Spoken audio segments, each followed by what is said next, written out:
Assalamualaikum warahmatullahi wabarakatuh. Kami dari kelompok 2 yang beranggotakan Ramesa Arinda Ariana P, Arif Ihsan Khairuddin, Retno Arum Puspitosari akan mempresentasikan hasil diskusi kami tentang ontologi. Pengertian ontologi. Ontologi merupakan salah satu kajian filsafat yang paling kuno dan berasal dari Yunani. Studi tersebut membahas keberadaan sesuatu yang bersifat konkret. Tokoh Yunani yang memiliki pandangan yang bersifat ontologis dikenal seperti Thales, Plato, dan Aristoteles.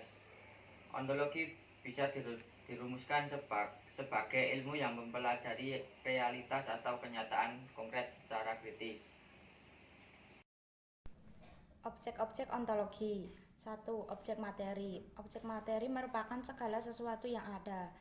Yang ada di sini diartikan dalam kenyataan, pikiran, dan kemungkinan. Atau bahkan objek materi bisa dimaksud dengan hal-hal yang diselidiki. Contohnya manusia, tumbuh-tumbuhan, binatang, atau benda lainnya. Yang kedua, objek forma. Objek forma merupakan hal-hal yang menyeluruh secara umum. Menyeluruh di sini berarti bahwa filsafat dalam memandang dapat mencapai hakikat atau mendalam. Objek forma di sini disebut juga cara yang digunakan seseorang untuk memahami dan meneliti objek material. Dengan meneliti tersebut ada dua bagian, yaitu bagian spesifikasi dan perspektif. Dalam objek forma dua bagian tersebut, yang dimaksud spesifikasi di sini yaitu sesuatu yang diteliti melalui bagian terkecil dari materi, seperti bentuk atau ciri-ciri objek tersebut. Contoh, ketika kita meneliti objek manusia, maka kita akan meneliti bagian yang mendalam seperti bagian mata, bagian kaki, bagian tubuh lainnya. Yang kedua, bagian perspektif.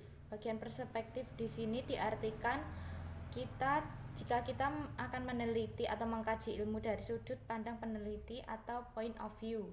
Contohnya, jika kita meneliti objek manusia, maka pandangan perspektifnya bukan sisi jasad manusia, tetapi sesuai dengan ideologi dan dianut manusia atau perilaku yang nyata. Aliran-aliran ontologi. Aliran-aliran ontologi antara lain empirisme, dualisme, dan idealisme. Di sini saya akan menjelaskan aliran empirisme.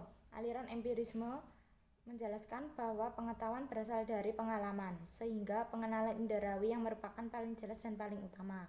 Yang kedua, aliran dualisme.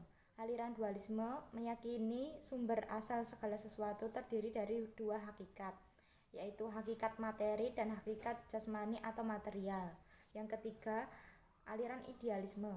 Aliran idealisme di sini menganggap bahwa realitas ini terdiri dari ide-ide, pikiran-pikiran atau akal, dan bukan pada material dan kebendaan. Di sini saya akan membahas tentang fungsi dan manfaat ontologi.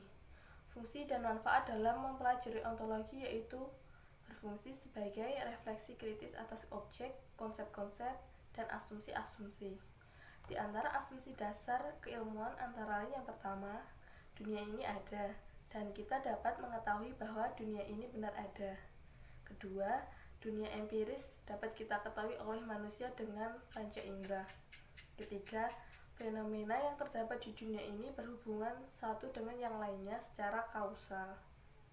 Ontologi menjadi penting karena ontologi membantu ilmu untuk menyusun suatu pandangan dunia yang integral, komprehensif, dan koheren. Ilmu dengan ciri khasnya mengkaji hal-hal yang khusus untuk dikaji secara tuntas yang pada akhirnya diharapkan dapat memperoleh gambaran tentang objek. Sekian dari kelompok kami, apabila ada kurangnya mohon maaf.